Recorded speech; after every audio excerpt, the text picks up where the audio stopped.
And now, you know, we need to have a headquarter or an office, as we have stated it. Yes. So it is all down to the stakeholders. Now, for me, somebody works at the secretariat. When they say our office in Ubonga, I will go there. Okay. When they say it is in Adjumani, I will go there. So I also got it in a place that office is in Yumba, and therefore that is where I sit. Okay.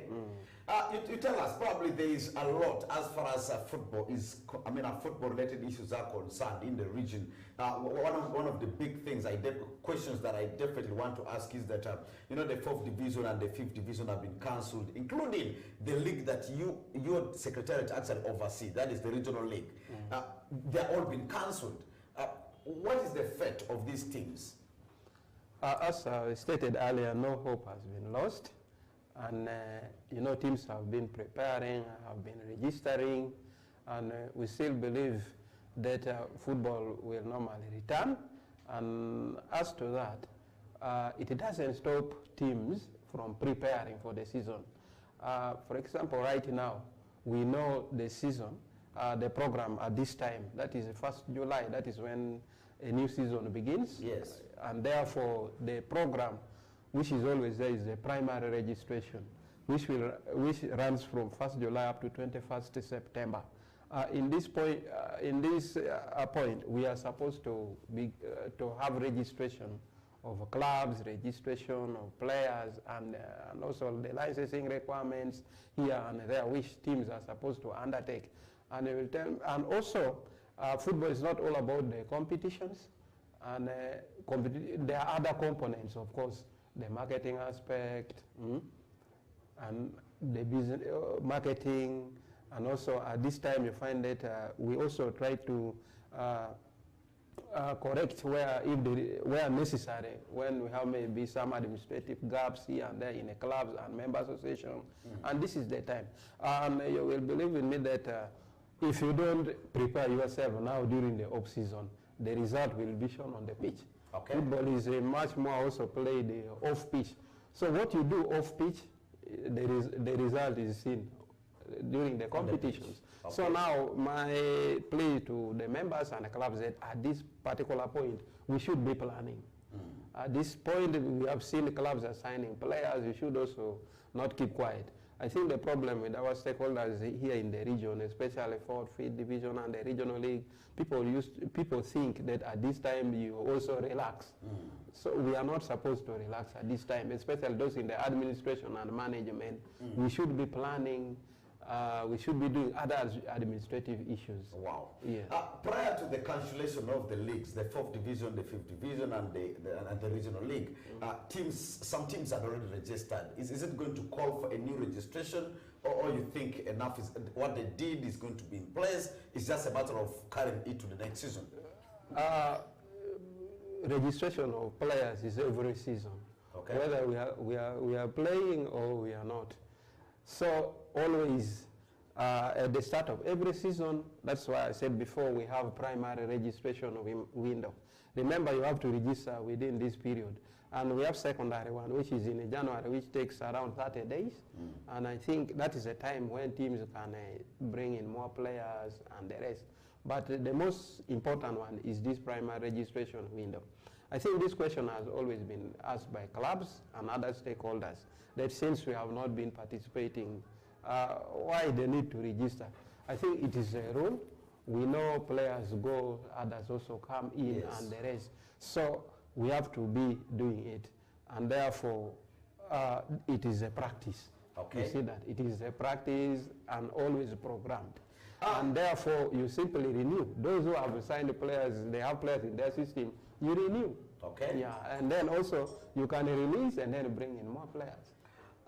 Prior to the season, probably cancellation, there were, there was the aspect of certain clubs actually registering, and there were some teams away from the registration bit. There were certain teams that had already qualified to play in the 4th division, but because they say it's been cancelled, it means they will still play back to the 4th division. Those ones which are supposed to be in the 5th division will still have to remain there. Those ones which made it through from the 5th division to play in the 4th division, because the league is cancelled, it means they will still go back and play in the 5th division. Don't you think this discourages other clubs, probably the stakeholders in the game? Yeah, To some extent, but to a larger extent, we are saying no, because when FIFA took decision on 4th, 5th division, and let me say all the leagues, FIFA competitions. Yes, yes. I always say that when we talk about 5th division, 4th division, Women's League, and the rest, these are FIFA competitions, yes, and therefore FIFA has the mandate to decide. You see that? So for us, we follow. But if we can take decision on our own competitions, like maybe we talk of the ED Cup, the Easter Cup, and these are our competition.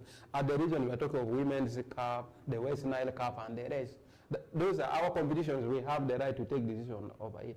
But if you talk about FIFA competitions, that means FIFA has the mandate to decide. And therefore, we had teams that participated in 5th division for 2019-2020. I think FIFA looked at it that it should be fair to all the teams in the country, because some other districts had started playing and others did not even kick a ball yet in 5th division. Yes. So we submitted all the reports of this league. That's why they came up with the decision that all the 5th division must be cancelled. So now the clubs that took part in the 5th division that were cancelled, please, that is the situation. You will still play in the 5th division. And then those in the 4th division, you still remain there, you play in the 4th division until when time will come. That is when you will progress. Let's talk about the off-season activities. What activities do you expect clubs to be doing right now? Yeah, at this particular moment, the management could be planning. You have to be carrying out meetings. You are planning how the season will be and which other players you are supposed to bring. You set your targets for the season. If you're in 4th division, yeah, your target should be at least reaching the regional league. You see that? And therefore, to reach it is not just by waiting for the time when you begin to play, but you need to prepare right now. And if we have members like member association like a DFA and other special interest groups, associations and the rest, by this time they should be planning. You see that they have to be doing the budgeting and the rest. As for the region, right now we are having a lot of meetings to prepare for the season. Okay. Just tomorrow we shall be having meeting virtually with the CEOs of the regional league teams. You see that. By Thursday we shall have with the secretaries of DFAs. These are all preparations, you see that. So we are not going to wait when the lockdown is lifted and then things have turned to normal and then we begin to plan. That one we shall be late. At this time, we have to put in place a lot of programs. Now that you said this is actually a period when clubs are supposed to be doing registrations, player licensing and all that, have you tried to take the clubs through?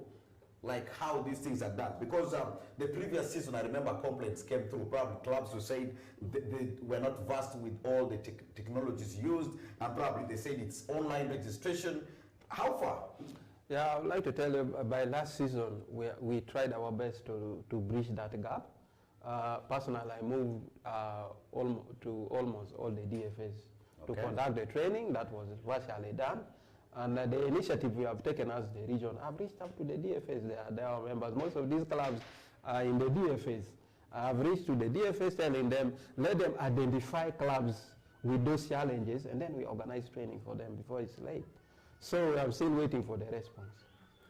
Interestingly, they say, of course, the representative in the studio, that is Kyober Moses, said they are actually waiting to see clubs coming up with such. Before we actually take a twist probably away from that, I still want to really dwell much on Westnile football.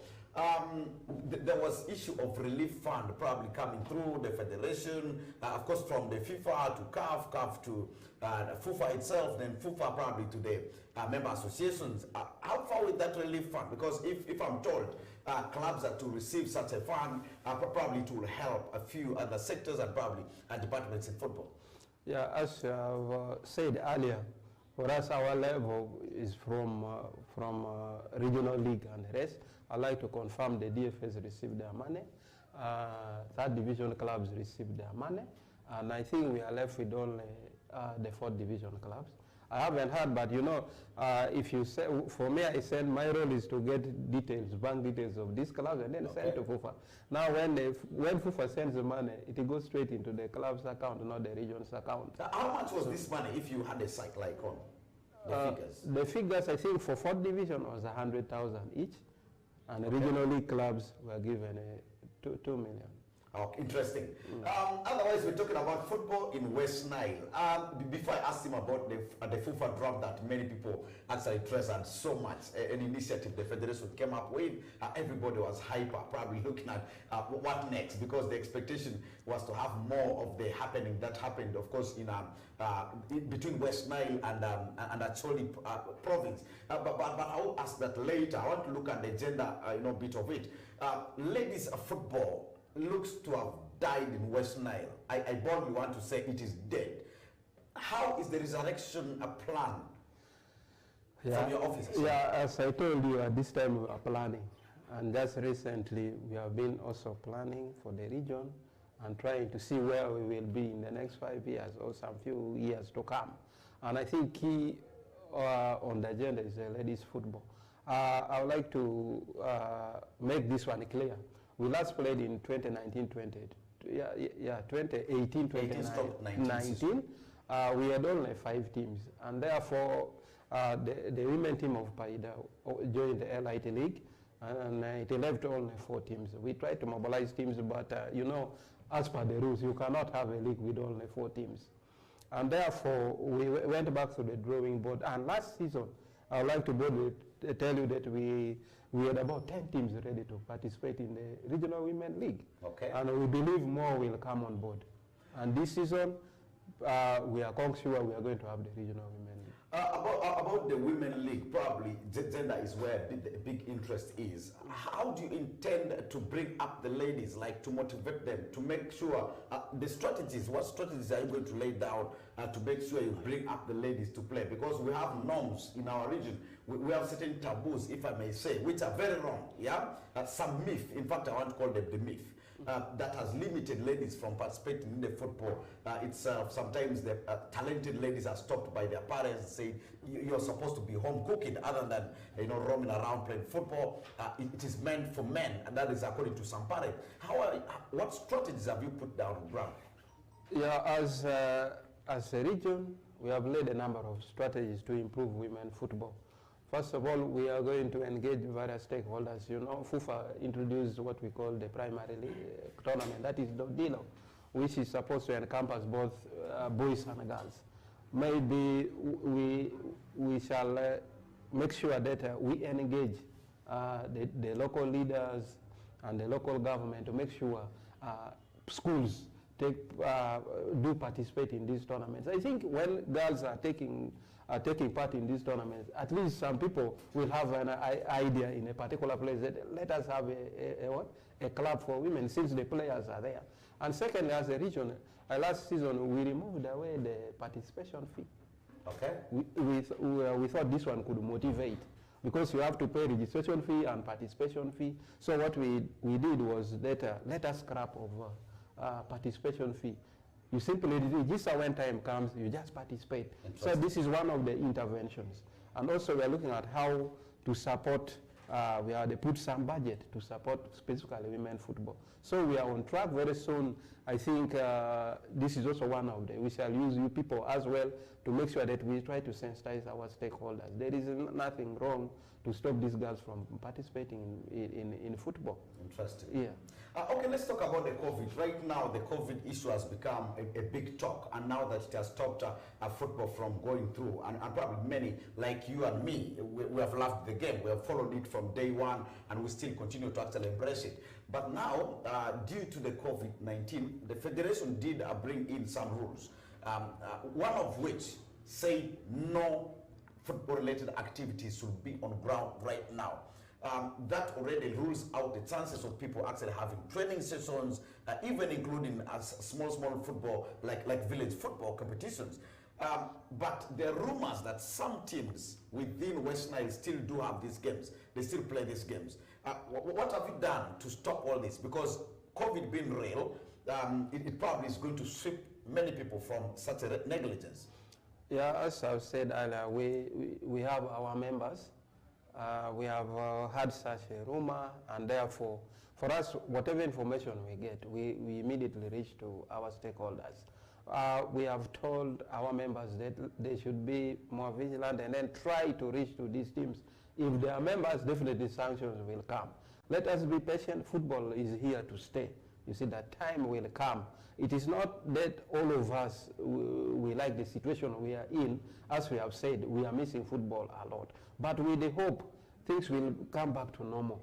And therefore, people should not rush.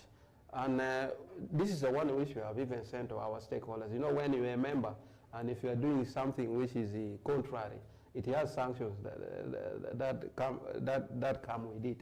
And therefore, we ask the DFAs or even the clubs that are our members who are doing such, please, they should desist, because they will face the arm of the law accordingly. And therefore, if you have seen, especially in the districts, that some other teams are participating or taking part in tournaments, you can use the local authorities there. They will enforce it.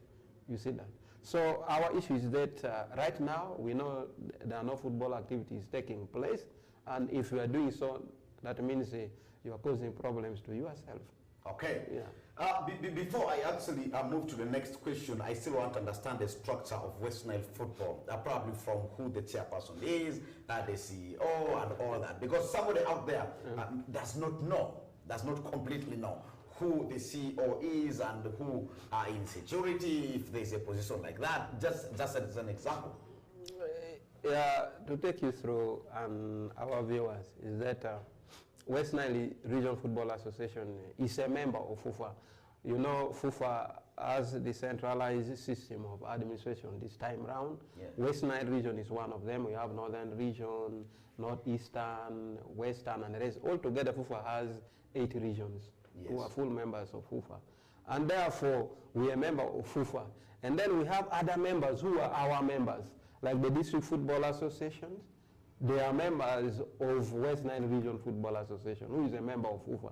Yeah. And then apart from the District Football Association, we have special interest groups, the Referees Association, the coaches, the players, women football, those are youth football. They are categorized as special interest groups. Therefore, they are members of the region.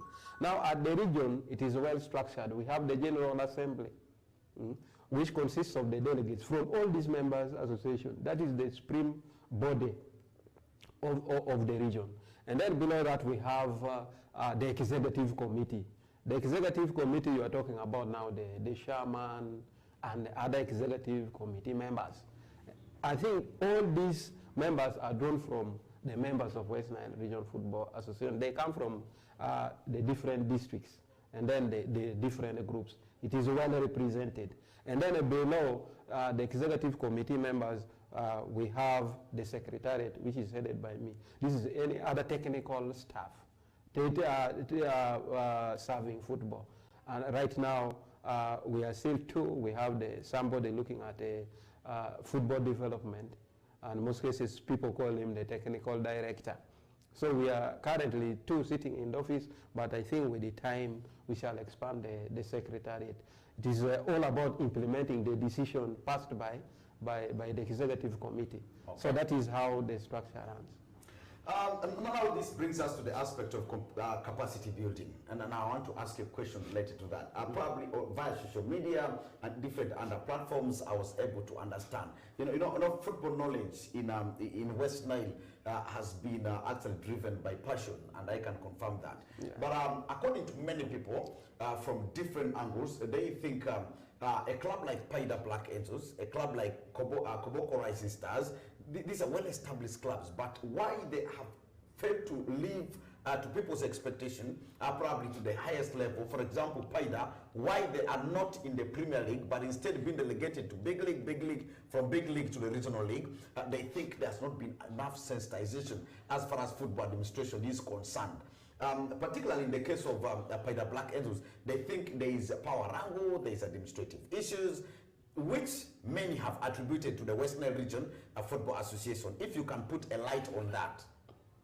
First of all, whatever angles people have there it is not a responsibility of Westnile region or as a cause to that. You know, if you start a team, for example, it is your own team. You have the liberty to decide so long as it is within the structure. Yes. You see that. And I think as a member of the federation or the association, so long as you comply with the rules and regulation, there is no problem. I think the issue with the PAIDA, it is now, let me say it is internal, not even FUFA, because there has been several interventions. Even some key figures of the region went there. FUFA, some members of FUFA Executive Committee led by the first Vice President, FUFA CEO, Edgar Wilson, sometimes, and members of the region here, they were all in PAIDA for the same. You see that. But you find that the same thing begins what? To crop up. So it is more internal. You see that. It is like somebody coming to advise you in your own home. It is you now to take the decision and make sure you clean the house. I think the good thing with the PAIDA, I would like to say, the LC3 chairman took an initiative, and I think last Friday, there was stakeholders meeting. We believe maybe such an engagement taken now by the town council will bring some sanity to PAIDA. PAIDA Black Angels, is it community-based club or it is owned by the town council? No, PAIDA Black Angels, the bit I know is a community-owned club. Okay. But now PAIDA town council takes the initiative to help where necessary, because that club means a lot to the people of PAIDA. You see that? Yeah. So in most cases, I would like to tell you the time I was there at Black Angels. I served as the CEO, of course, for 10 years. You see that? And therefore, you find that all the struggle in the regional league, there has been PAIDA town council. You see that, supporting this club in terms of transportation and other logistics. So you find that attachment has been there since the club existed, and therefore, when things are going astray like this, is the town council that takes the lead to make sure that things come back to normal. Did I quote you right, having been the CEO of the club for 10 years? You definitely is the right person to actually ask these questions too. Let me get more light on PAIDA Black Angels' future. Now that they have been delegated from the big league, they are going to be the regional league. Do you see PAIDA Black Angels being well and probably rejuvenated, probably to play in the regional league? And what do you see, the tomorrow of theirs? That's the future. Yeah, the issue is, as I've just told you, we still have belief and hope. The steps taken by the different stakeholders led by the LC3 chairman of PAIDA. Yes. Maybe it will bear fruit. I got invited, but because of other programs, I couldn't go up to PAIDA to attend the sitting, but I was following the proceeding.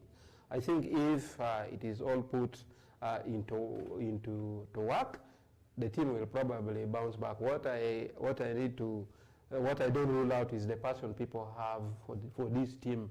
And I believe it has been just the issue of, which one time I was following your show here, you were talking about the ownership thing. Yes. You see, as I would say, the PAIDA Black Angels is a community-owned club. Okay. The only problem is that the aspect of the community is not defined. You see that? Yes. So that if this one is put in a place, those wrangles and any other things will be history. Because now it is like people feel we are a community. Now you find that even the management, they work based on people's influence. If you plan to have ABC, then on the street people say, this is this, this is this, it's supposed to be like that. You find that the management is swayed from what they're supposed to do. And the advice we are giving them as a region, now let us have it unorganized and a legally binding community, maybe through membership or shares and the rest. And the good thing for a community club like PAIDA will probably be through membership. You see that if you want to be a club owner or a fan who wants to be a club owner, you pay the membership and then you have your voice. So I think that is the only thing with the PAIDA. Otherwise, the passion remains there, the passion remains, and we still have a belief it will bounce back. Quite interesting communication in here from the man himself, the General Secretary for Westnile Region of Football Association. With that, we're taking a very quick break. When we come back from the break, I still have a lot more questions for him to respond to. One of them, I mean, includes the aspect of capacity building, not only to the football playing staff or the fans, but this time we want to look at the referees. Want to look at the new coaches, probably to enroll. That is the beginner's course and all that. We're going to look at what effort have Westnile Region Football Association put in to bring in these courses near to them. And again, the FIFA draft, they talk us to be there, but the biggest of all is the Masaza Cup of Westnile. That is the Westnile Cup. We'll be back after the break. Definitive online platform for the West Nile region of Uganda is now here. Stand out and make your presence felt in West Nile through our website and across our digital and social media platforms. Be introduced to untapped treasures at the Economic Center of Uganda, Democratic Republic of Congo, and South Sudan through our expertise in marketing, research, advocacy. With our dedicated television platform, Rhino TV, West Nile Web is the one-stop hub for breaking news on everything political, cultural, tourism, entertainment, sport, music, and much more. Visit our website at www.westnileweb.com. West Nile Web. Discover opportunities. Live your dream. All right, welcome you back from the short break. It is still the Boom Sports right here on Rhino TV, and Kidnas Atinga for the people is the man seated right here as the host, and I have my special guest in the studio. With him we started the show, and we are running up to exactly a certain period when he will be leaving the studio, and Kidnas will be taking it through now with the national and international sports. But for now, we still have some questions for him to respond to. If you want to know Western football, he has the best answers, and he's ready, probably giving you the best answers. Keep there. And remember, you can share the video that you're watching right now. You can get us on YouTube, and you can as well find us on Facebook. Just search Rhino TV, then you click or hit a like button, then you're going to be able to get the show live. And don't forget, you will also be able to catch us from Westnile Web. Just log on to the site, that is www.westnileweb.com. You are also going to be in business with us. And in case of any adverts, you can actually advertise with us and find us at Ochiba Coastal Town, where your business can be able to boom with the adverts that we do to you, because we have many subscribers who are able to follow everything that actually runs through the scroller. Let me get back to my guests, and probably with Kyobe Moses, we still have a lot to discuss, like 3 key areas now. Let's talk about capacity building. How much have you done as Westnile Region Football Association to actually build or give in the capacity building, probably some trainings to some of the stakeholders in the game, which includes the referees, yeah? Then, because we need more referees in the region, then young coaches have been there, untrained ones, maybe they needed a training so that they can enroll through and probably get the necessary documents or the license to operate. This has been the issue in West Nile. How far have you gone with the preparations, probably strategies laid? Okay, thank you very much. As I said earlier, most of the programs have been put down by the COVID and its issues. As a region, we had planned a lot of trainings across office, and some of them are initiated. And I think even if you go to football, you find that when it comes to capacity building, we rank highly. Almost every year we are training, every year we have trainings, okay, especially on football management and administration course. This is what we have been doing, moving up the Famaco okay. 1. I think that is an area where we are doing well. We have trained very many coaches of beginners and level 1. I think recently we had about 73 participants in maybe before this lockdown. You see that? So you find that at least we are trying our best, and we had a plan to have a Cap C course this August, but now we don't know what will come in following the directives that will come from the government. Otherwise, when it comes to capacity building, we are trying our best. And specifically when we talk about the referees, we had a program. By this time, if we never had a COVID, we would have trained young referees, about 80 of them, which we had a plan to train in Nebi and Koboko. Yeah, drawing young participants below 20 years. both boys and girls. Okay. That is where we are targeting, because we see there must be continuity, because most referees, if you look at them, they have very few years even to retire. Okay, and so you're looking at the transition. A transition. Okay. And that was what was planned. It should have taken place in May this year. But now, because of this lockdown, and then the school program, because our target is mainly the school-going children. Okay. So now that is an area which we are trying to see that we strategize and then have. And also, we have tried to reach to our members, especially the DFAs. We are having a database collection of all the different trainings undertaken, so that we have the data available even to present to the federation that, look here, maybe for Arua, they have this number of people trained maybe in a football administration, coaching at this level, this and that, so that we can now try to negotiate with them. You know, courses are expensive. Maybe we can coach here. You see, those are the strategies we are trying to put forward. Otherwise, capacity building is one of our key focus areas. Interesting.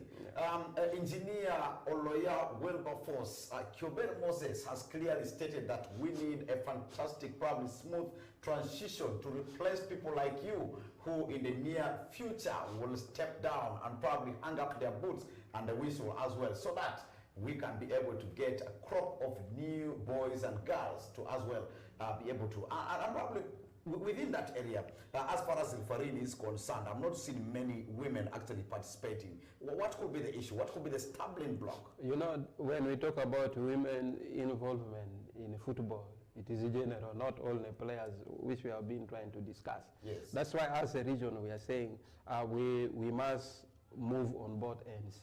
That's why the training which we had, we say at least we must have women. We had it because we had informed our members, especially the DFAs, to at least get 4 participants. You see that? Yeah, 5 participants, of which 2 must be girls. You see that? So those are the restrictions that we have put, so that we also uplift what? Women football. And therefore, FIFA has also seen this. This time around, we used to have 2 delegates per district. Right now, we have 3, and the 3rd one is a woman. You see that? So the number of women in the game is being increased. Just like even the FIFA regions representation at FIFA Assembly, we used to have 6, but now there is a restriction that the 6th person must be a woman. And therefore, as a region, we have 6 delegates, including a woman. Okay. Yeah.